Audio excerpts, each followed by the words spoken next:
Eriliselt tähtis koht koolis on töökasvatusel. Kõik keskkooli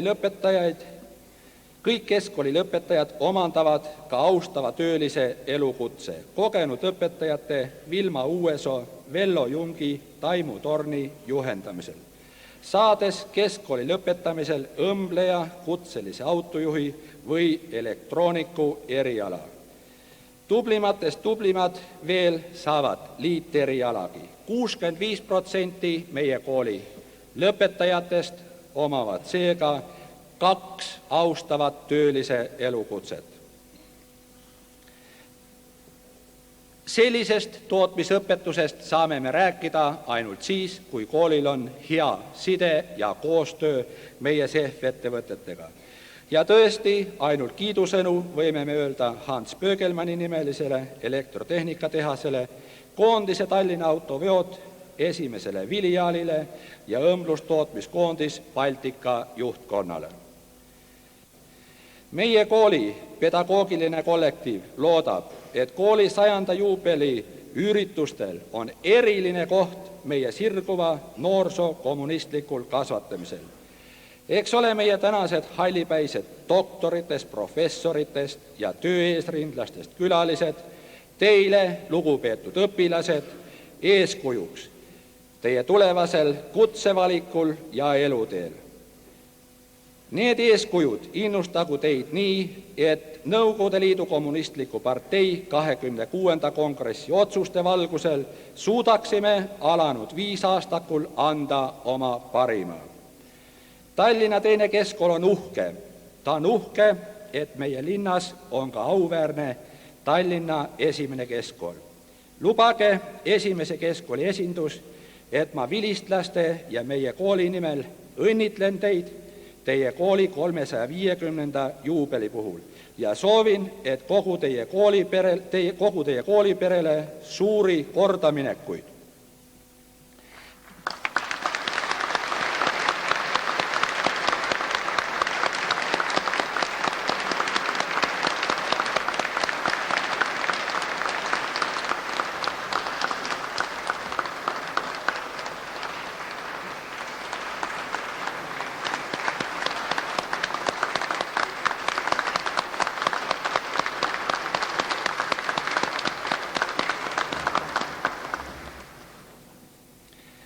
Meil on hea meel, kui teie esimene olete ikka esimesed ja kui meie teine suudaksime teie järgi olla teised.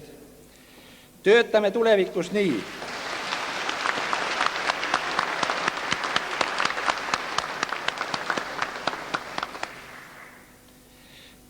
tulevikus nii, et mõlemas koolis oleks palju päikesevalgust ja töörõõmu. Selleks kõike head.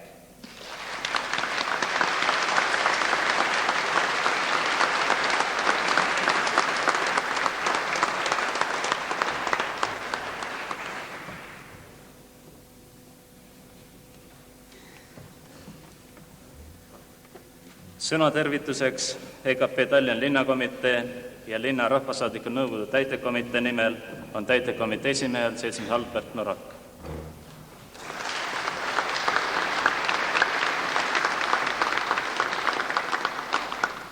Kallid seltsimehed, kool on inimesele, võiks öelda, kodu ja viimasel ajal ka lasteaia kõrval esimeseks kollektiiviks, kus saab sirguv noor teadmised, maailma tunnetamise, õpib kollektiivis käituma, ühiselu reegleid tundma ja kool ongi see, mis peab andma meie sirguvale põlvkonnale õige kasvatusjoone, õige maailmavaate, osavõttu meie riigi elu küsimuste aktiivsest lahendamiseks. Ja meil on hea meel, et Tallinna teine keskkool, üks vanemaid koole meie linnas, on 100 jooksul olnud selliseks õppeasutuseks, kust on tulnud välja sellised mehed ja 54. aastast, kui õpivad ka tüdrukud, naised, kes on meie elu aktiivselt edasi viinud, on meie kommunismi ehitajate esiridades. Seepärast lubage mulle Tallinna Eestimaa Kommunistliku Partei Tallinna linnakomitee ja linna rahvasaadikute nõukogu täitevkomitee nimel anda edasi südamlikud õnnitlused teie kooli suure juubeli puhul.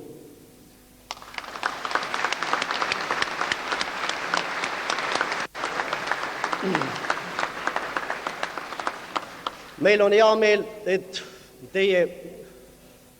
meie ühist kooli Tallinnas on autasustatud vabariigi kõrgema autasuga Eesti NSV Ülemnõukogu presiidiumi aukirjaga suurte edusammude eest sirguva põlvkonna kasvatamisel ja hariduse andmisel.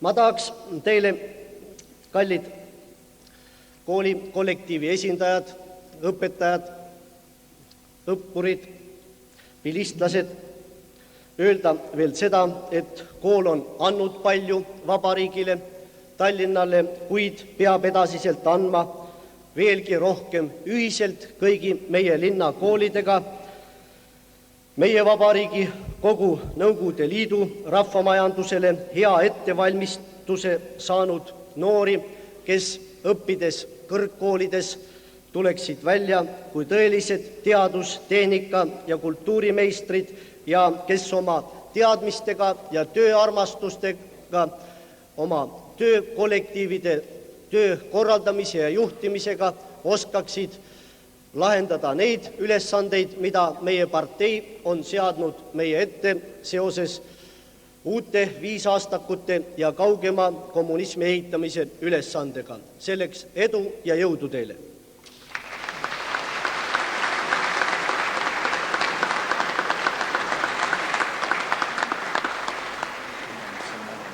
Ma palun kooli direktorit võtta vastu partei linnakomitee ja linna täitevkomitee väike mälestusese tänase päeva puhul.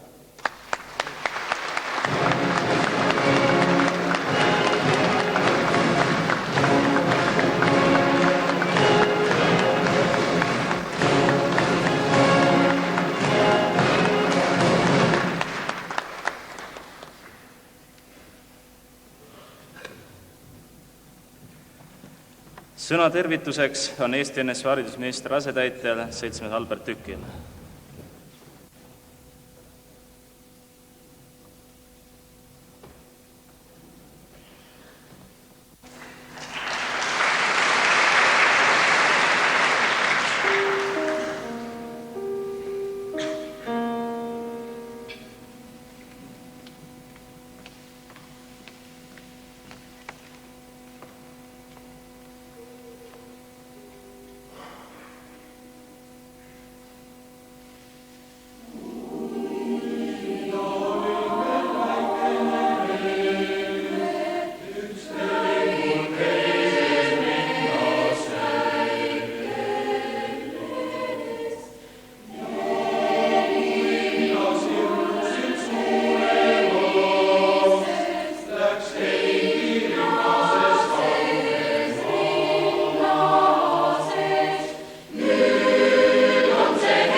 Neegri rahvalaul Lai voog, solist 11. klassi õpilane Mart Mikk.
Klukk, pidulik koor.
Tantsusõit esitab 5. klassi rahvatantsurühm.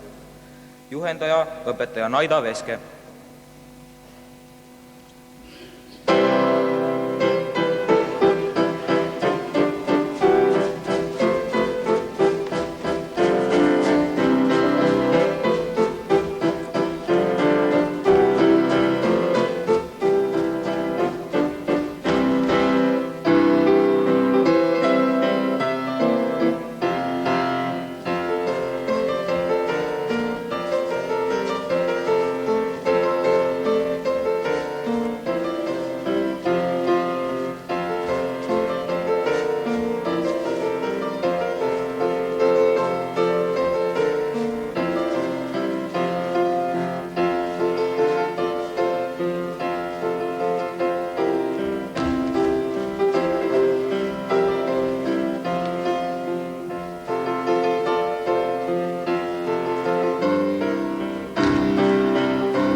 Veljo Tormis, lõpetanud 1950. aastal.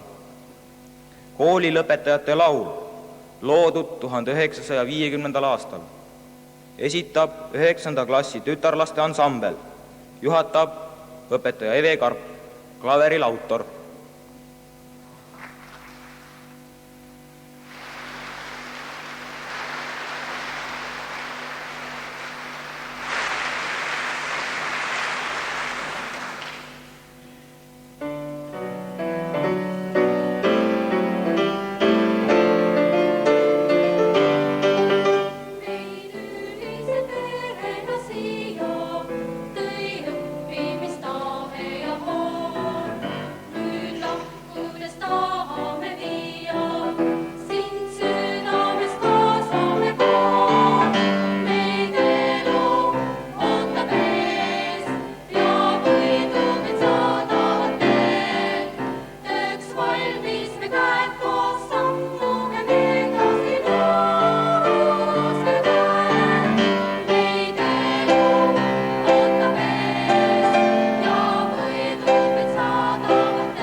Kustas Kikerpuu, lõpetanud 1956. aastal. Aeg mööda läheb, klaveril autor.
Brahms, Ungari tants number 6, esitavad klaveril 10. klassi õpilased Kristina Kann ja Tiina Ennulo, juhendaja õpetaja Aino Johansson.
Brahms, valss A-tuur, esitab viiuliduo Arved Jakobi, lõpetanud 1932. aastal, ja Eesti NSV teeneline kunstnik Herbert Laan, lõpetanud 1926. aastal. Klaveril saadab Ilmar Talvik, lõpetanud 1941. aastal.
Eugen Kapp, Mehise aaria ooperist Tasuleegid. Esitab Vanemuise teatri solist Tõnu Pahman, lõpetanud 1960. aastal.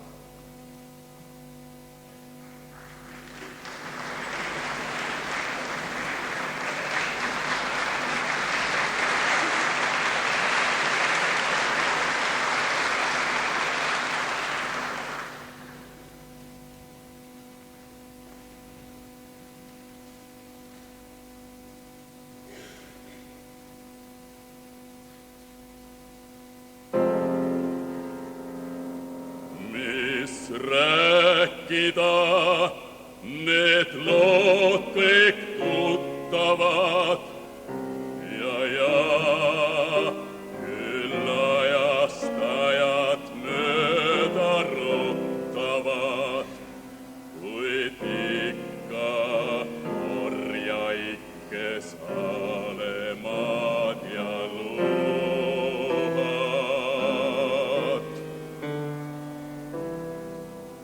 Küll voolas esivanemate vaba veri, raudrüütleid raskelt nuhtles vapper lembitu, kuid murdus jaks,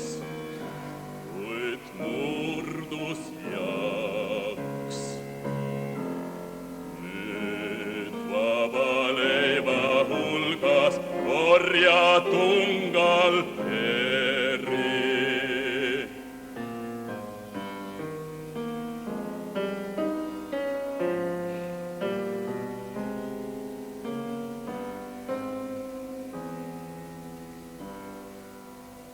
Ent nii ei jää, mu sõbrad sirgeks pihad ja tõesti möögad välja peidupaigast, sorts välja Harjust, Virust, Läänest, paigast ja kogu maalt peitagu me viha.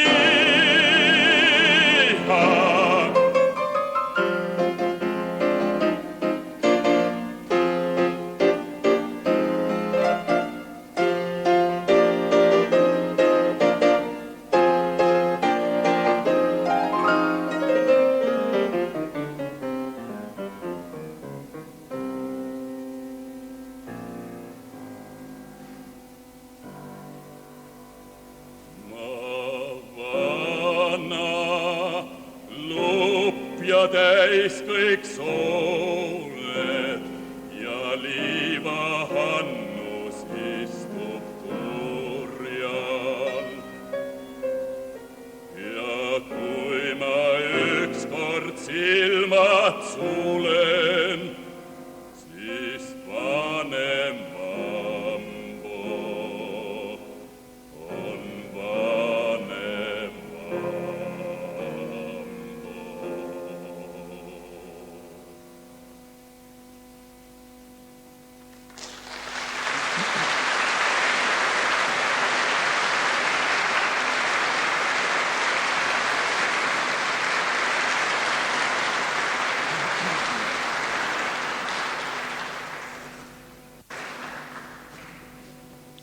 Paul-Eerik Rummo, lõpetanud 1959. aastal.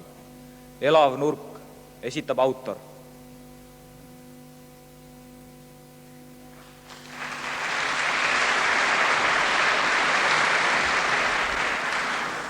Kallid õed ja vennad, eriti kooliõed ja koolivennad, lugupeetud õpetajad ja muud kõrgemad koolmeistrid. 2 sõna luuletuse kommentaariks. Luuletus, mis, nagu te kuulete, kujutab endast mälestust kooliajast, on nüüd ka juba ise mälestus, ta on kirjutatud kuskil 61. aasta paiku, kui ma ei eksi. Nii et palun vabandada selle luuletuse 2 tänasel päeval võib-olla juba kõrva hakkavat joont, seda, mis pärineb tema kirjutamise aja kirjutamismaneerist ja seda, mis pärineb tema kirjutaja tolleaegsest vanusest või noorusest. Mitte kõik, mis siin luuletuses näib olevat tõeliselt mälestuslikku, ei vasta täpselt elutõele. Elav nurk. See oli ammu, ilmatu ammu paistab. Siis, kui Tallinna linnas oli veel varemeid, surnud maju noorte haljasalade hulgas. Üks hea ja sõnakuulelik poiss läks siis kooli esimest korda. See oli ammu, ilmatu ammu paistab. Noored neitsilikud õpetajannad mustades kostüümides vaata moeleht 1948 ja asjalikud abituriendid juhtisid teda ja teisi häid poisse tutvumisjalutuskäigul paari kaupa käest kinni, näitasid ruume, mil ustel klaasist sildid, direktori kabinet, õpetajate tuba, aula, pioneeride tuba, metoodiline ruum ja lõpuks mindi elavnurka. Ka selline oli olemas. Oli loodusva kabinet, seal seisis karu. Klaassilmad jõllis haaravaist täppadest, mõned laastuotsad paistmas. Olnuks ta elus, oleks hea poiss vist vähem kartnud. Kapi peal valvas liikumatu öökull. Olnuks ta elus, oleks hea poiss vist vähemgi kartnud. Ja seal selle surnud karu ja öökulli kabineti nurgas oligi elav nurk. Suur roheline akvaarium muinasjutuliste helkivate kaladega. Ja see oli pisut hiljem. Hea sõnakuulelik poiss põgenes tunnist, ärge tehke nii, lapsed. Ei, õpitud oli tal küll. Hea sõnakuulelik poiss võttis pähe, et see tund tuleb lihtsalt igav. Ja nii ta hiilis, jätnud kaaslased märkreina klassi elavnurka rohelise akvaariumi juurde. Toetas pea vastu klaasi ja vaatas muinasjutulisi helkivaid kalu, tasa tõusis mullikesi õhutorust. Poiss ei küsinud kaladelt, mis teie nimed on, juba oli ta õppinud, et neil puudub kõnevõime. Tasa toetas ta pea vastu klaasi ja terve tund paitasid pehmed sabauimed seda sõnakuulmatult südant. See oli hiljuti, ilmatu hiljuti paistab.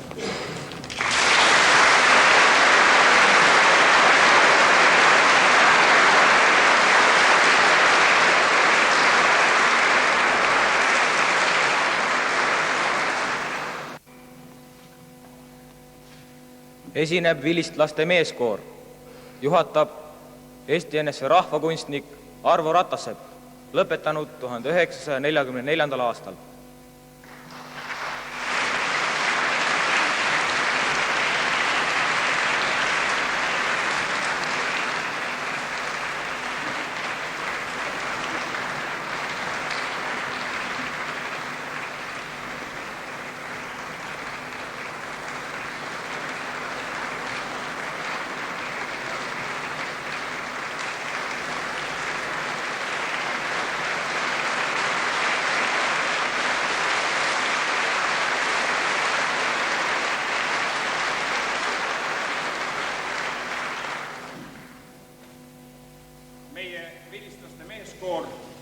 On kummaline kollektiiv. Me tuleme viimastel aastatel kokku kord aastas, tavaliselt jaanuari viimasel pühapäeval ja proove me ei tee, ainult esineme kokku tulmile.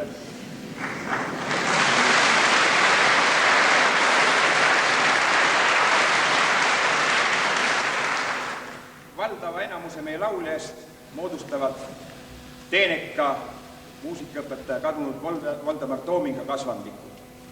Kõige vanem ja auäärsem meie laulumeeste hulgast on 1926. aastal lõpetanud Felix Riiker.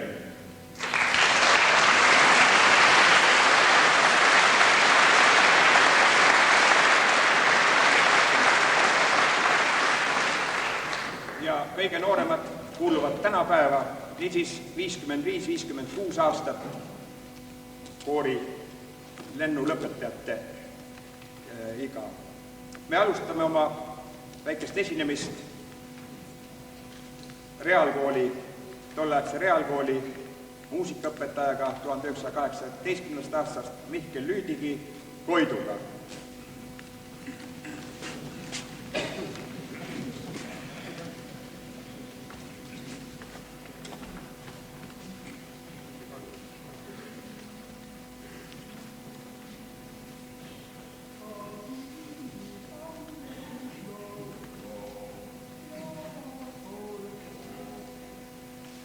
No!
Heljo Tormis, meeste laul.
Reaalkooli teise keskkoolile pühendatud Gustav Ernesaksa laul Mai tuli. Kaasa laulavad ka tänavased lõpetanud, kes kevadel hakkavad kooli lõpetama. Palun.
on osa meist kadunud enneaegselt igavikku.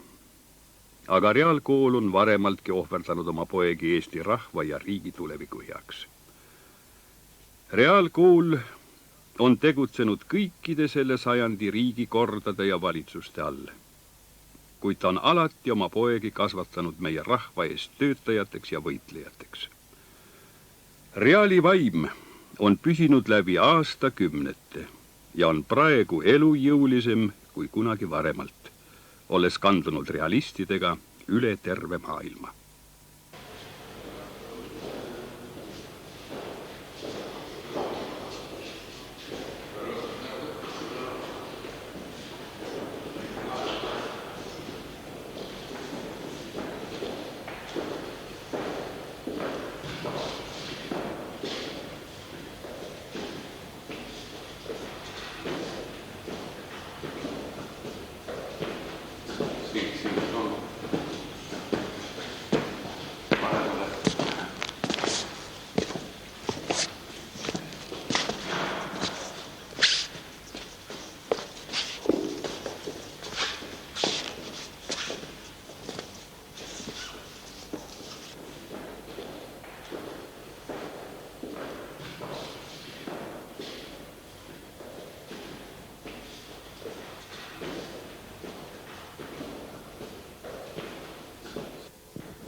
me mängisime nüüd kuulsat legendaarset pudirida ja seegi on üks reaalkooli traditsioon. Seda korratakse tänapäeval ka paljudes teistes koolides, aga hämar on ta päritolu enamusele tänapäeva inimestele. Millest sai pudirida oma nime ja alguse? No meie lugupeetud matemaatikaõpetaja Paul Ederberg nõudis alati korda. Ja teda hüüti pudis. No, ta natukene, tal oli väike kõnedefekt, no see on kõrvaline asi. Ja kuna ta nõudis korda, siis klassist viis tema füüsikakabinetti poisid ühe kaupa. Tuli käia mööda seina äärt korralikult, hästi vaikselt, et tundis olevaid õpilasi mitte segada. Ja muidugi poisid panid sellele reaks nimes siis pudirida, mida kasutati igal pool, mitte ainult tema tundi minekuks, aga isegi ka spordivõistlustelt, staadionilt, koolimajja tulekuks tuldi ikka pudireas. Täisnurgi. Täisnurgi. Ka treppidest. Ka treppidest. Ja see ei olnud mitte ainult teie lennu ajal, vaid see komme kestis siis ka hilisemateni veel. See pudirida oli ka noorematele lõpetajatele oma traditsiooniks. Mina kahjuks pudit üldse näinud ei ole, aga see suuline informatsioon, see kandus ikka ajast aega edasi ja see oli midagi niisugust müstilist ja see oli huvitav ja seda oli tõepoolest võimalik igal pool kasutada. No see kas või see, kuidas pudi oma poisse välja kuutus, sest kõnedefekt oli muidugi eriti tore selle poolest, et need sisisevad häälikuid oli seal ja siis kuidas see oli veel siis mingi kõridefekt või võib-olla sina oskad? See oli jutu alguses või lause alguses oli niisugune väikene takistus, nii et see tuli niisugune kurgu äär. See käis iga lause ette. Aga kokkuvõttes oli pudi märkimisväärne isiksus ja kõigile meelde jäänud. Aga ega tema pudisse ei tohi suhtuda mitte nii nagu niisuguse koomilisse õpetajasse. Ta oli väga tark mees ja tal olid niisugused omaette nõuded viisakuse küsimustes ja näiteks kui ta kutsus õpilase tahvlit vastama, siis tuli tingimata kummardada enne. Tema kummardas vastu niimoodi. Kui vastamine lõpetati, siis mõlemad kummardasid niimoodi. Muidugi poisid hakkasid natukene liialdama ka vahest, mõni kummardas siis niimoodi sügavalt, siis pudi ütles, et 45 kraadi küllalt. Et kõik see oli niimoodi mõõdukalt kõik normeeritud. Nii et ikkagi ta andis ühe härrasmeheliku viisakuse kaasa ja oma aine õpetas ka selgeks. Ja huvitav oli tema ainel näiteks kirjatöödel, ega naljalt kahte ei saanud, sellepärast tema pani tööd selle järele, kuidas momendil poisid olid suutnud teha. Ja pani siis eraldi kõige paremad tööd, need olid siis 4 tööd ja natuke nõrgemad olid 3 ja väga räbalad olid need, ta mõtles, kas panna 3 või 2, no see oli väga harva, kui ta 2 pani. Klassi ulatuses võis kõige nõrgem olla, aga tegelikult said sa ikkagi nii rahuldava hinde. Aga kui olid lõpueksamid, siis pudi armu ei heitnud. See maksis kätte siis. See maksis siis kätte, eks ole. No, ja teile ta oli veel... Pudi oli üks tore õpetaja ja tema oli, tähendab, enne ära lahkumist Eestimaalt oli meie klassi juhataja oli. Ma pean ütlema, pedagoogina me austasime teda. Aga teiselt poolt oli tema oma veidrus, et nagu siin juba eelpool koolivennad rääkisid, siis tehti ka sageli neid. Mulle tuli praegu meelde niisugune asi, et meie näiteks lehes sai pandud kuulutus, et vahetakse puulõhkuvad saagijaid tema elukoha järgi. Tingitud oli sellest, et tema peres oli, kui ma eksin, 4-5 tütart. 4, jah. No oli vaja lihtsalt abi. No lehte pandi kuulutus ja siis mindi vaatama põõsastes. See oli ju kindlal ajal öeldud, millal pidi tulema sinna. No ja nalja oli meil siis palju, kui ta ütles, hei, noorhärra, pole meil mitte teid palunud. Võiste teanud ja meie pidasime naeru ja läksime ju pärast laiali. No ja tempusid hullemaidki oli veel. Ja ta lahkus 39. aastal Saksamaale. Reaalkoolil on pikk ja kuulsusrikas ajalugu. Ta asutati 1881. aastal. See maja, kus me praegu istume, valmis 1883 Max Höppeneri projekti järgi Karl Jacobi järelvalvel ja oli omal ajal kõige ajakohasem koolimaja vist kogu Venemaal. Algul oli kool valdavalt sakslaste päralt. Siin õppis palju kuulsate Balti aadlisuguvõsade esindajaid, küll Maidelle, küll Wrangeleid, küll Üksküll ja küll Rennenkampfe, kuid juba esimeses lennus, mis lõpetas 1885, oli ka Eesti poiss Mihkel Vitsut, kellest hiljem sai Tartu Ülikooli keemilise tehnoloogia professor. Viiks väga pikale rääkida kõikidest nendest kuulsatest nimedest, keda reaalkool on andnud Eesti hariduse ja kultuuri jaoks. Neid nimesid me ei jõua siin loetella. Võiks ainult öelda, et siit on võrsunud väga palju insenere, väga palju arhitekte, arste, tehnoloogiateadlasi ja keda kõike veel.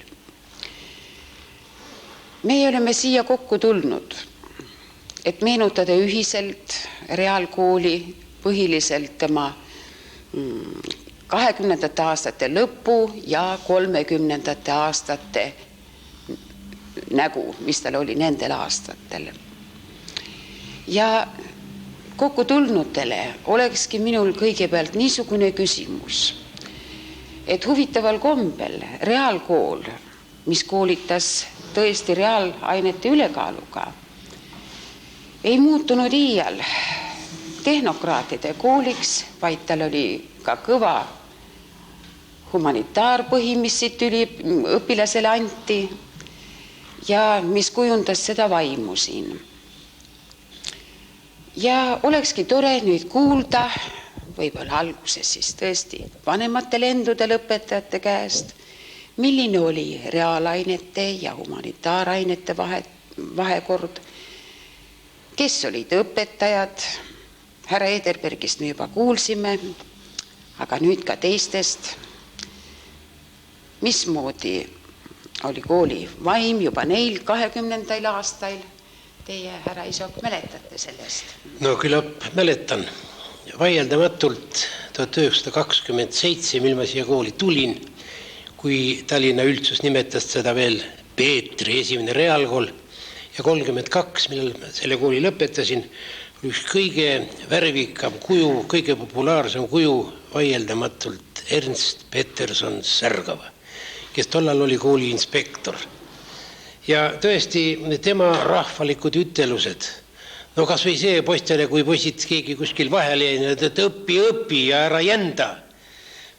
See oli juba nii, et no ei saanud lihtsalt sellest käsust ja korraldusest mööda minna.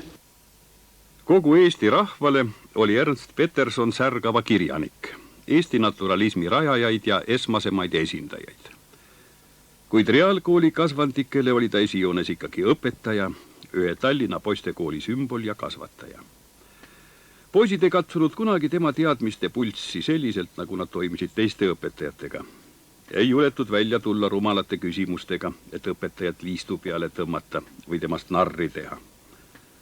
Habekaarenes alati sitke jõukatsumine. Pidi hästi argumenteerima, olema käsiteldava probleemiga kursis ja palju lugenud ja omama kindlaid seisukohti debati aluses arutlusaines. Elus maksavad looduse seadused ja elu pole ise midagi muud kui alaline võitlus, milles nõrgemad jäävad alla ja hävivad, kuna tugevad viivad elu edasi, oli üks Habe teese. Kes arvab, et selles maailmas on vaja midagi parandada, siis alustagu see iseenesega, oli üks tema teisi teese. Toredaid õppejõud oli küllalt palju. Mäletan Paul Pudi või Ederbergi kõrval veel psühholoogia õpetajad, Pauski, matemaatikaõpetajad, Puuseppa, Siis meie, no kõigil oli lüüdnimed. Puusepp oli Pusu ja Pausk oli Pasa ja poiste pandud nimed. Ja siis klassijuhataja oli üks Bernhard Ettruk, kes andis saksa keelt. Ta oli natukene vedas ühte jalga järele, käsi oli ja poisid muidugi rääkisid, et ta on käinud Aafrikas lõvijahil, lõvi on teda löönud. Et igal õpetajale sai oma nimi pandud. No keemiaõpetaja näiteks oli Kristjansen, poisid panid Krista ja siis väga populaarne oli Peeter Martinson, ajalooõpetaja, tugev purjesportlane, räägiti isegi, et ta olevat käinud Stockholmi olümpiamängudel Venemaa purjespordi, ei võisteldud, aga käis igatahes purjekaga seal. Ja nüüd niisugused võiks päris palju tuua. No minu lemmikalal kehalises kasvatuses oli Voldemar Reese-Vreesel või keda siis hüüti Resu. No tal oli ka teine nimi muidugi, mida poisid, need, kes kehaliste harjutustega hakkama ei saanud, need panid talle nimeks Reserveesel. Aga ta oli väga tore mees ja kui jutud on, et ta ei ole kunagi midagi ette näidanud, siis see ei ole õige. Ta oli rööbaspuudel päris tugev poiss ja viis meid Liuväljale oma kooli, meil ainuke kool, kus Liuväli oli. Ja tegi meile selgeks, et uisutamisel kukkumine pole mingi häbi. Ja muidugi oli esimene, kes kukkus selja peale, muidugi poiste suureks rõõmuks. Nii et, mis puutub üldse sporti, siis see on hoopis eraldi jutt, sellest võib rääkida väga palju. Sellest me veel räägime ka. Ka teie olite varasematest lend, mis aasta? Mina lõpetasin 40. aastal, 54. lend. See oli niisugune lend, mis oli nii-öelda selle pöördemomendi ajal just toimus siis. Ja meie olime siis klassis seal 30-kesi olime. Noh, aegade jooksul on muidugi palju juhtunud, ühed poisid ühele poole, teised teisele poole, aga meid on siiski järele jäänud praegu pooled peaaegu.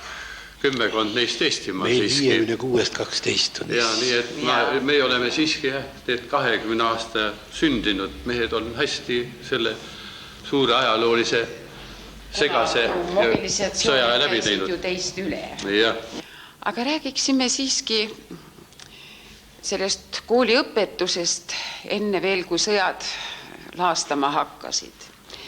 Kuidas oli jagatud reaal- ja humanitaarainete vahekord?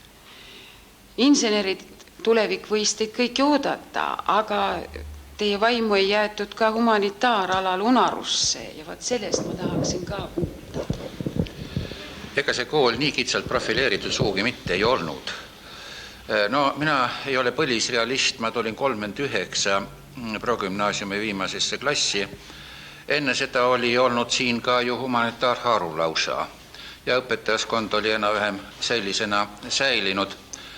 No humanitaaria korüfeedest siin on juba juttu olnud Ernst Petersonist ja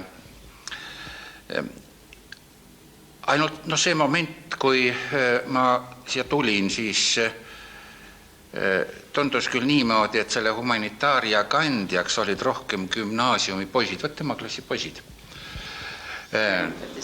keda olid sa sellest, kus oli vanem Mikiver ja Laapan, eks ole? Ja nimelt Orvo Ast ka, eks ole? Suur humanitaaria eest võitleja. Need poisid kandsid, nähtavasti olid juba mitu aastat kandnud seda humanitaarse vaimsuse külge ja nende kreedo oli minu arusaamise järgi see, hästi kirjutisestki võib praegu seda välja lugeda, et ilma humanitaariata ei ole õiget realisti ka mitte, ei elus ega siis koolis. Jah, aga ega humanitaarianete õpetus midagi erilist võrreldes mu endise kooliga, Narva kooliga ei olnud. Eesti keel oli, esimene aasta oli Karl Mihkla umbes sama nõudlikkus, mis seal oli Emilia Jannuse aeg. Umbes sama nõudlikkus, ainult oli kohe tunda, et Mihklast on vähem pedagoogi ja rohkem raamatute kokku kirjutajat, ma olen temaga hiljem kutsealal kokku puutunud. Järgmine aasta oli aga magister August Voldemar Kõrv ja tema jättis eesti keele õpetajana rohkem pedagoogilise mulje ja minu teada olevat tema olnud üks neid julgeid õpetajaid esimesel nõukogude aastal, kes mitte väga seda õppekava tähte ei närinud, vaid ise midagi välja mõtles. Eks ole, need olid need keelehoolde tunnid või keelehoolde kirjandid. Ei, keeleravitunnid olid. Jah. Jah. Mina tulin siia kooli 35. aastal, siis kui progümnaasiumide aeg oli. Nii et 5 aastat progümnaasiumi, 2 aastat veel gümnaasiumi, nii et 7 aastat olin siin seinte vahel, 42 lõpetasin. Ja ma pean ütlema, et võib-olla sellest humanitaaria-rühmast tõepoolest kõige võimsama mulje jätsid just eesti keele õpetajad. Nii et oli Karl Kolju, kes oli ka kooli direktor siin, eesti keele õpetajana oli tugev mees. Siis Karl Mihkla, kellest jutt oli, me olime Hennuga 1 klassi poisid. Karl Mihkla, kes oli võib-olla mitte nii särav, aga see eest jälle niisugune visatöömees. Vana habe Ernst Särgava kirjanik ja juba tema ümber olev oreool mõjutas. Ja lõpuks tuli siis nüüd magister August Voldemar Kõrv oma keeleravitundidega, kes siis oli ise niisugune härrasmees ja tema andis siis tõesti keelele niisuguse lihvi. Iga nädal kirjutasime kirjandi, seda siis järgmisel nädalal analüüsiti nii stiili, rääkimata grammatikast, väljendusoskust ja nii edasi. Ja see on niisugune bukett, mis mind on aidanud kuni tänapäevani. Ilma, et ma oleksin eesti keele alal. Õppejõuna jah, praeguse tehnika ei ole see kahjus tulnud. Jah, ma arvan, et ega ma teistel alla ei jää, kuigi ma ei ole vahepeal eesti keelega midagi ette võtnud. Kes olid teie võõrkeeleõpetajad? Neid oli õige mitu ja keeli oli ka mitu. Tähendab, oli meil viimastes klassides, gümnaasiumiklassides oli meil 6 tundi saksa keelt, 6 tundi oli inglise keelt. Ja siis, kui meestel veel jaksa oli, siis võis võtta mõnda teistki keelt. Ma ütleksin kõrvalpõika põhikeeltest, et meile pakuti ka kunagi rootsi keelt, mida me 1 aasta õppisime ja siis oli võimalik isegi vene keelt õppida, millest mina ka teataval määral osa võtsin ühel või teisel pool, nii et vene keele alget ma sain siis ka reaalkoolist, kuigi nende põhikeelte kõrval. Inglise keeles oli meil õpetajaks oli Stella Lepiksaar, kes oli väga nõudlik õpetaja ja hull oli tema nende uute sõnade arv, mis tegi meile palju muret. Ma arvan, et keskelt läbi oli igaks tunniks oma 30-40 uut sõna. Tulemus oli muidugi see, et me kooli lõpuaastal muidugi keelt valdasime. Tallinnas oli ka inglise klubi, sealgi me käisime, aga seal me hoidsime rohkem vett suus, sest iga isegi sõna eest oli mõni kopikat, vabandust, siis tuli sent panda vastasse kassasse. Saksa keel oli härra Etruk oli väga huvitav mees, kes armastas väga palju. Kui Stella Lepiksaar oli kuivem, siis Etruk oli aga elurõõmsam inimene ja nüüd kontakteerus rohkem õpilastega. Tema saksa keel oli ka väga nõudlik ja kui nüüd öelda seda tagantjärele, et näiteks viimases klassis meil oli vaja lektüüri lugeda aastas või aastas oli ligi 1000 lehekülge.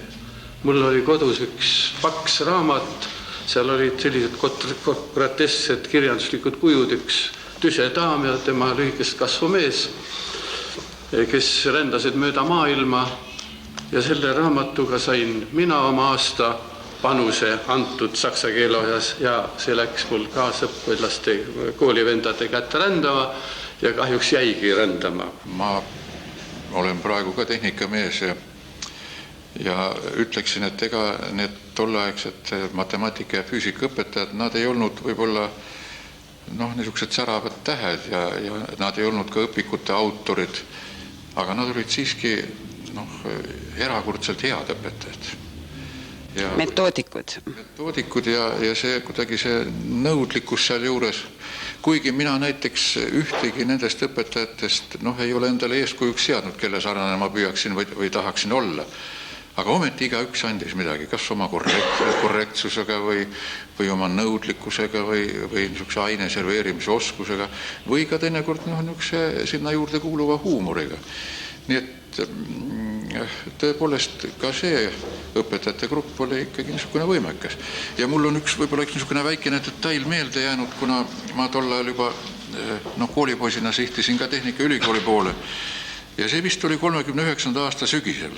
Ma võin küll aastaga eksida, aga vist oli 39 sügisel, kui koolidirektor Kolju niisuguse ilmse rõõmuga teatas hommikusaalis sellest kõrgelt kantslilt, et Tallinna Tehnikaülikool, kuhu võeti tol ajal vastu, kui ma eksi, kas 105 või 110 üliõpilast igal sügisel alustas, et sel aastal pääses sisseastumiseksamitega sisse 20 reaalkooli poissi. Kõik, kes üritasid. Selle direktori niisugune rõõm oli täiesti arusaadav. Aga mul on siiski vahele üks niisugune küsimus, et oli siin juttu, et võõrkeeli oli 6 tundi nädalas. Kui palju oli matemaatika? Oi nii, ei oska küll tuletada meelde. Ja meie ajal ma olen tunduvalt noorem ja ma astusin alles 1939. aastal progümnaasiumi 1. klassi 11-aastase poisina.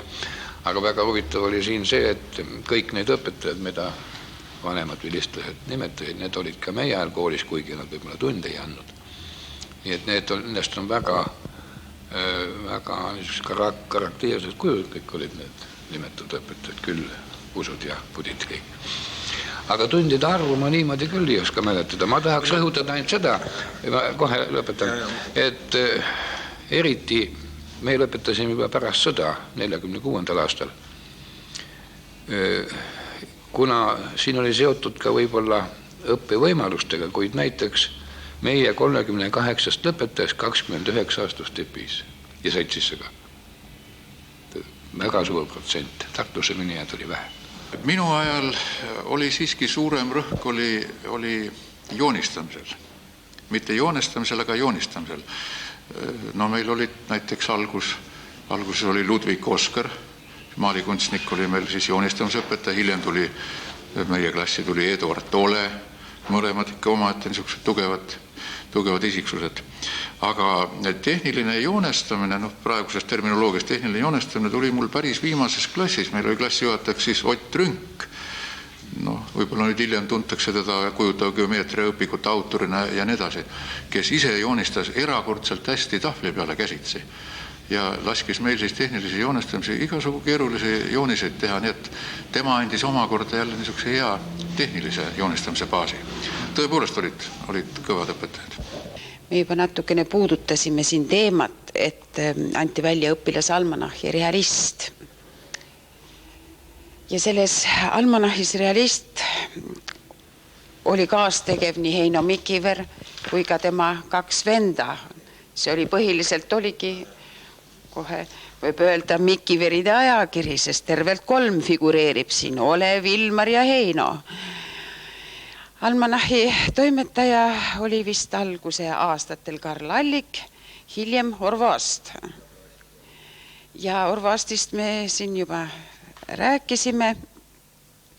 Minu mulje järgi on Realist äärmiselt hästi koostatud ajakiri, hästi illustreeritud, jällegi Mikiverid ja Raul Remmelgas on siin need põhilised illustreerijad, linoollõigetega, ilusate kaanekujundustega, iga kaanekujundus paistab siin erinev olevat.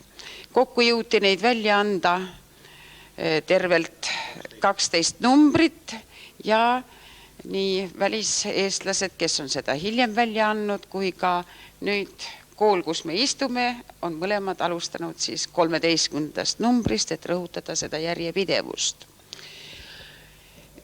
Sina, Heino, olid osavõtja ise vahetult almanahi tegemisest. Kui sa räägiksid sellest tööst? Ma tegin linoollõikeid küll sinna tähendab minust vanem keskmine vend Olev tegi põhiliselt ikka linoollõikeid ja häid linoollõikeid, aga ma siis püüdsin kõike järel teha, mis tema tegi ja tegin ka midagi. Aga siis, et ma sinna talituse nimekirja ühe numbri juures sattusin, see oli rohkem niisugune nali. Tähendab, Orvo hästi solvus ükskord, et see kooli tähendab juhatus või õpetajaskond segas tema nagu kapsaaeda või tähendab midagi, mis tema tahtis sisse panna, keelati ära ja siis tema leidis, et tema ei ole enam mingi toimetaja, tema on talitaja ja siis ühe realistiga aane peal on märgitud, et vastutav toimetaja, see pidi olema igal juhul märgitud, oli A.V. Kõrv, aga siis juba päätalitaja oli siis pandud Orvo Ast ja siis nalja mõttes talituse liikmed oli pandud 3 Mikiveri siis ritta, siis aga nii palju oli mul selle toimetamisega tegemist ainult, aga muidu ma illustratsioone tegin ja siis kõrvalt nägin ju natuke, kuidas nad kirjutasid ja niimoodi. No selle almanahi üks väga hiilgav autor on hiljuti meid paar korda järjest juba külastanud Ilmar Laaban, kes on siin rohkesti kirjutanud juba siis sürrealistlikke luuletusi, uberpallitavat vaimukust on seal sees ja tihti ka paroodiat, vist Karl Holjot on siin ühes luuletuses parodeeritud, nagu ma kuulsin. Räägiksime ka Ilmar Laabanist kui teie koolivennast. Ta oli vist väga mitmekülgne inimene, ta oli ka pianist, jah? Jaa, ta oli, me hüüdsime teda koolikööstriks. Meil oli koolis niisugune komme, et igal hommikul oli saalis palvus. Terve kool kogunes saali, klassid seisid jällegi pudireas niimoodi üksteise kõrval, lühemad poisid ees, pikemad poisid taga. Ja siis usuõpetajad, need olid kirikuõpetajad. Minu ajal oli näiteks Stockholm Karli kirikuõpetaja. Siis enne kõige eel lauldi siis üks lühikene laul, Ilmar Laaban mängis siis klaverit ja siis õpetaja luges oma mõned sõnad sealt pühasõna ja siis lauldi veel selle sama laulu paar salmi ja sellega see hommikune palvus piirdus, see oli aga iga hommiku ja Ilmar Laaban oli siis meil see klaverimees ja kui Laaban juhtus haige olema, seda mõned korrad siiski juhtus, arva küll, aga mõned korrad juhtus. Siis ei olnud klaverimängit ja siis nendel puhkudel siis oli selleks lauluks, mida ka ilma klaverita lauldi, oli Õnnistaja hoia. See on mul nii selgesti meeles, kui aga ta oli tõesti, ta oli ikkagi pianist ja ka oma pianismis tema taotles sürrealismi. Nii et mitte üksi Salvador Dali ta ei propageerinud, aga ma mäletan ühte muusikaõhtut, kus ta siis soologa esines, aga ma kahjuks ei mäleta, kas see nüüd oli Stravinski või keda ta mängis, kus ta siis demonstreeris, et ei mängita ka klaverit mitte üksi sõrmedega, vaid mängiti ka niimoodi, kuna terve küünarnukini välja. Muusikaõpet oli selle peale hirmus pahane, aga tema oli tõesti juba koolipoisina omaette isiksus ikkagi. Koolis oli väga kõva ka muusikaharrastus, olid oma bändid, oma orkestrid, mitu orkestrit koguni, eks ole? Ja tähendab, lõpus oli, viimased aastad oli ka tantsuorkester, R-bänd, nagu nimetati, tähendab, suur R-täht oli selle noodipuldi katte peal. Ja seal olid niisugused mehed nagu Emil Laansoo mängis seal tenorsaksi, mitte viiulit nagu sümfooniaorkestris või muid pille, mida ta on mänginud. Siis Jürgen Miilen oli seal väga hea trompetimees. Ilmar Laaban mängis klaverit ja Vallo Järvi oli trummi mängis tookord. Kuigi ta mängis ka gitarri, aga selles R-bändis mängis vist trummi.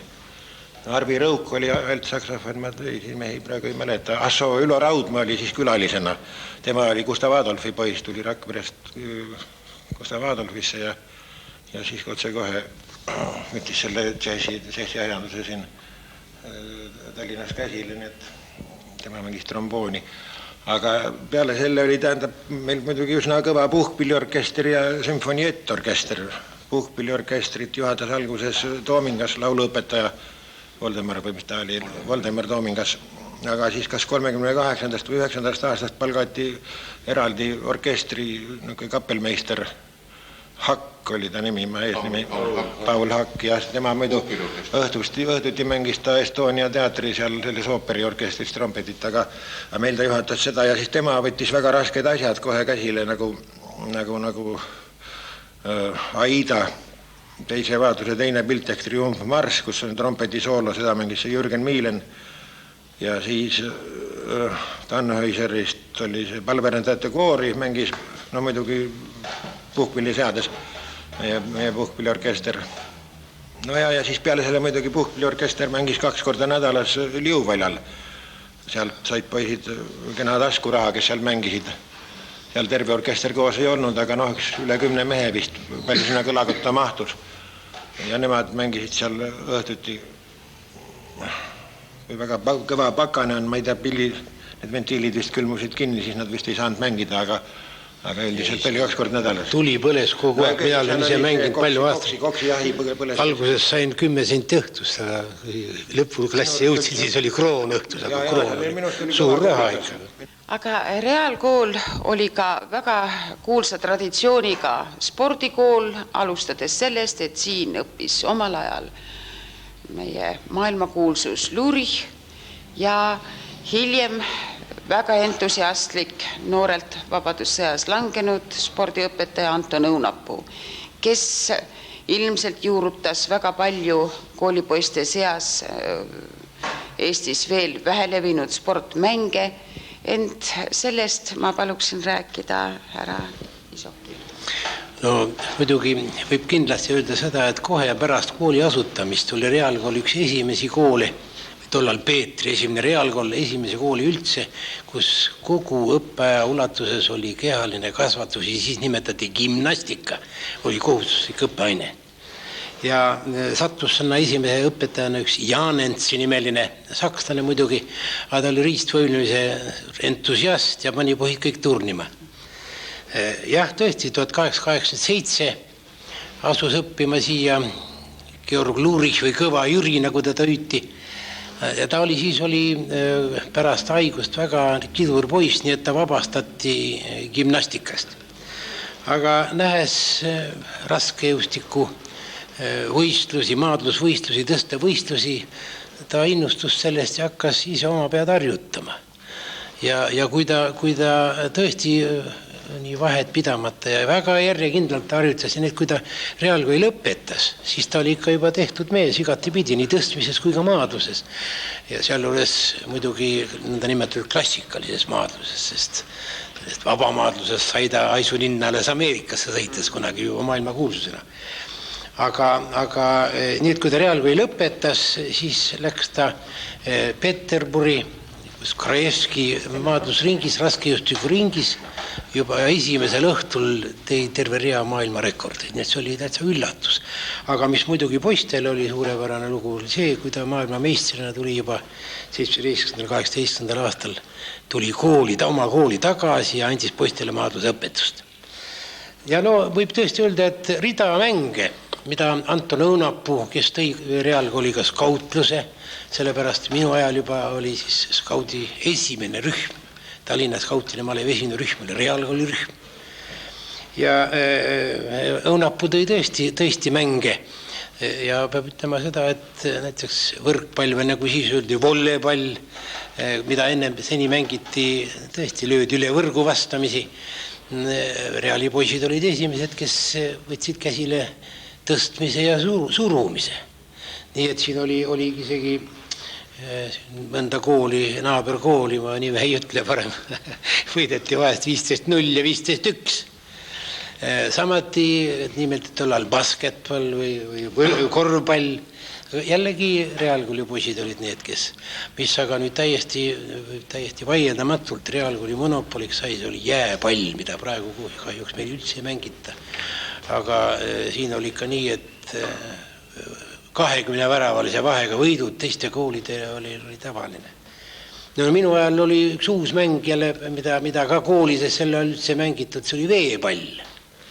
No, tolle ajal õppis ka niisugused mehed nagu Mõtlik ja Trahv, Tormet ja nii edasi. Ja tulime siis isegi TKSÜ või Tallinna koolinoorte spordiringide ühingu meistriks veepallis. No aga see oli ka kuidagi patuga pooleks, sellepärast, et Gustav Adolfi gümnaasium või Kusti, nagu teda siis hüüti, jõudis ka finaali, aga see oli sügisel, vesi oli 8 kraadi. ja Gustav Adolfi poisid ei loovusid, aga no meie muidugi hüppasime kõik vette, aga see oli ruttu välja ka. Nii et igal alal. Pesapallis oli Reaalkool ainukene, kes siin sai mängitud siin väljakul ja huvitav, miks pärast teistes koolides see ei läinud kuidagi moodi. Aga siis, mis muidugi olid leivanumbrid, olid ikka siis tekkas ju võistlused, korvpallis, võrkpallis, kergejõustikus, orienteerumises ja nii edasi. No tollal oli üldse moes niisugused hüüdlaused, millega ergutati poisse. Ja ka muidugi vastast taheti alavääristada. Näiteks ma mäletan, kui Vestpuga mäng või Vestholmi gümnaasiumi, kes oli ka väga tugev spordikool, siis mõeldi välja niisugune salm, et Vestu pressi, see mäng häbistab su dressi. Või teine jälle, et võrk küll väga kõrge pole, aga Vestu üle. Nii et oli kogu aeg niimoodi. No hiljem ma kuulsin üks minu klassikaaslane, Otto Roots olevat selle autor, aga seda ma usun teavad teised nooremad paremi, mis oli Reali hümni hüüd, võiks öelda. Hüüi oli niimoodi. Pumptsiga pumm, pumptsiga pumm, pumptsiga regatsiga pumm, pumm, pumm. Repre-ra, real, hurraa. Tore mälestus on 39. aastast, kui kevadel jälle järjekordselt TKSÜ kergejõustiku karikavõistlused tulid Kadriorus. Siis ma mäletan üks hommikuse palvuse järel Karl Kolju, direktor, ütles siis, et pojad, TKSÜ karikavõistlused on tulemas, see karikas tuleb ära tuua. Ja kõik. Aga tol ajal olid iga kevadsed sõjaväeõppused, sõjaväe osade juures. Meie kool oli Tondil. Ja seal me müttasime siis nende Rahumäe ja Järve Liivamägedes. Ja muidugi, eks kõik koolid olid niisuguses olukorras, ega keegi siis ei andnud vaba päeva, sellepärast, et õhtul oli võistlus. Ja kui siis need karikavõistlused seal läbi said Kadrioru staadionil, siis pühapäeva õhtu tulime siis linna tagasi, karika sees, ja ma ütleksin peaaegu terve kool pudireas järel, ja esmaspäeva hommiku palvuse ajal viidi see karikas, siis öeldi, härra direktor, karikas on siin. Me puudutasime juba siin Anton Õunapuu nime. Ka Anton Õunapuu nimi oli kantud Reaalkooli ees seisnud Eesti kooli noorte mälestussamba tahvlile. Ja õpetajate ja õpilaste monument ta ju oligi. Kuna on öeldud, et Eesti vabadussõja esimeste lahingute kõige esimesed sõdurid olid koolinoored, siis esimesed, kes läksid ja Reaalkooli õpilased olevat olnud võib-olla tänu Anton Õunapuule ühed kõige esimesed, kes läksid. Ja kuna ka esindusplats oli maja ees, siis ausammas, mille projekteeris arhitektuuriliselt Anton Soans, kuju lõi Ferdi Sannamees. See kuju püstitati just Reaalkooli ette 27. aastal. Realistid pidasid seda endale suureks auks, et see mälestussammas püstitati just Reaalkooli ette. Oli ju realistidestki langenud vabadussõjas 4 õpilast ja 1 õpetaja, Anton Õunapuu. 9. märtsi 1944. aasta terroripommitamisele pani poiss vapralt vastu. Ta sai hulgaliselt pommikildude tabamusi. Killud olid tihedalt täkkinud ka soklit. Ja ka Reaalkooli fassaad oli täis pommikildude jälgi, kuid ta jagas truult kõigi tallinlaste saatust. Keset suurt purustust ja hävingut osutas ta mõõgaga taeva poole, nagu kutsudes tunnistajaid sellele tohutule ülekohtule, mis tabanud eestlaste pealinna ja eestlasi endid. Ja nagu vihjates suunda, kust see häving tulnud, itta ja taevasse. Ja siis tuli üks sünge aasta, kus ta kisti maha. See sammas, mis symboliseeris kõigi meie Eesti koolipoiste valatud verd. See sammas kisti koolitundide ajal maha. Kuidas selle asjaga oli? Kes sellest samba maha võtmisest räägib? Enno? Jah, olin sel ajal koolipoiss. tõepoolest see samba mahavõtmine hakkas hommikupooliku koolitundide ajal ja see oli siis 40 aasta sügisel. Kui tund lõppes ja vahetunnidel tulime, siis kuidagi see levis nagu kulutulena. Ja muidugi esimene reaktsioon oli kohe see, et tormasime alla koolimaja ukse juurde, et välja joosta samba juurde. Aga kõik uksed, välisuksed olid ettenägelikult kinni pandud. Nii et see oli ka, ma arvan, meie õpetajate niisugune hea ettenägelikkus. Ta teab, mis seal oleks võinud juhtuda. No siis muidugi jooksime siis kohe nende koridorite akende juurde, mis vaatavad sinna samba poole. Nende akende ees olid siis meesõpetajad, võimalike niisuguste intsidentide vältimiseks. Aga need õpetajad lükati lihtsalt sealt eest ära ja sealt akendest siis loobiti alla, mis kellelgi kätte juhtus. See oli sügisen aeg, veel olid tomatid kaasas ja muidugi see oleks võinud halvasti lõppeda ja siis tegid õpetajad järgmise käigu ja minu arvates niisuguse osava käigu. Meesõpetajate asemel pandi siis naisõpetajad. Muidugi niisuguse arvestusega, et naisõpetajad ei puututa. Meil oli naisõpetajaid üldse vähe, aga nende akende juurde jätkus ja selle akna juures, kus mina trügisin, sinna siis tuli inglise keele õpetaja proua Püss, niisugune väikest kasvu brünett naine. Ja mul on see pilt praegugi silma ees, kuidas ta üleni värises. Ja vaevalt, et hirmust posti ees, sest tõepoolest ükski posti ta ei puutunud. See on minu niisugune mälestus sellest kurvast sündmusest. Tublisti hilisem. Ma nägin seda pealt, kus võeti ta teine kord võeti maha. See toimus õhtusel ajal, hakkas hämarduma. Aga mis aastal see oli, mida teist korda võeti? 46 siis vist. No ja ega rohkem sest ei osanud öelda, et eks ikka klimp tuli kurku, sellepärast, et tema oli osa ikka meie koolist, on midagi öelda. Kuidagi viidi koolipäev lõpule ja koolimajast lõpuks välja pääsedes pole kuju enam kohal. On vaid tühi must koht, kus varem asus kuju. Hulgaliselt kohal viibivad miilitsad hakkavad peatselt inimesi laiali saatma. Kui seista ei tohi, eks siis kõnnime. Ning algab edasi-tagasi kõndimine Piki-Karja tänavat. Iga kord värske mullaga kaetud kohast möödumisel pead paljastades. Ja kui reaalkooli poolsel tänava pooled enam jalutada ei lubata, siis hakatakse käima Estonia poolsel küljel. Kui enam sammast ei olnudki, pandi sinna lilli ja on ka juhtunud repressioone selle samba austamise pärast. Jah, seda on praegu isegi uuritud ja otsitud neid ka, kes ja kui palju neid on läinud istuma ja kahjuks neid täpsed andmeid praegu kusagil ei ole, aga loomulikult neid oli. Isegi teatatakse seda, et oli toimunud seal vist esimese mahavõtmise juures ka mingisugune laskmine, aga kahjuks jällegi on need andmed niivõrd küsitavad. Aga mida võib öelda, et 40. aastal pärast esimest mahavõtmist mõnda aega selle tühja koha, sellest tühjast kohast mööda minnes võeti müts maha.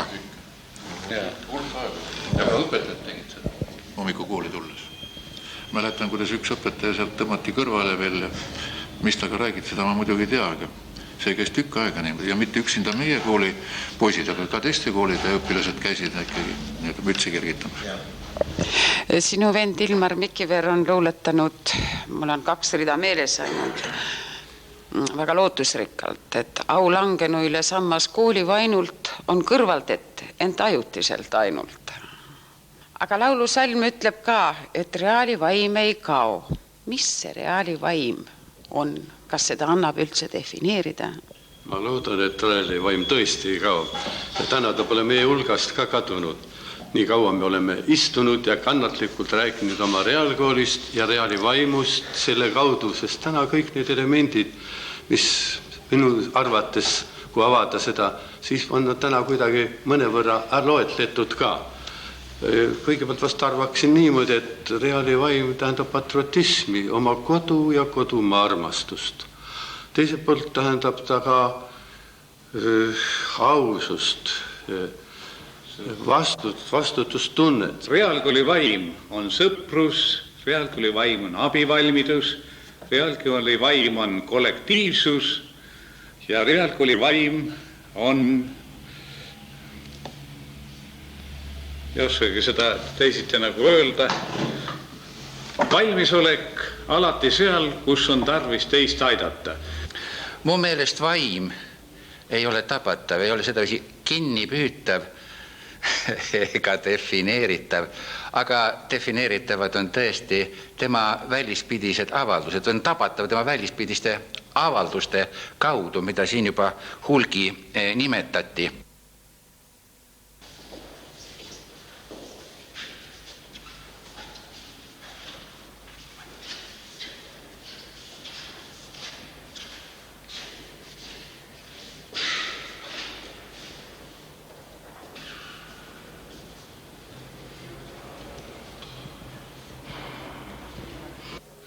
On tuhandeid noori veel linnas, kel tulevik teadmata ees. Kel aimusi saadu on rinnas ja lootusi kangastab meil. Kui meid on vaid poisse visada, kes uljaimas nooruni eas, oma julgete esimest riidab me kuldne müts peas.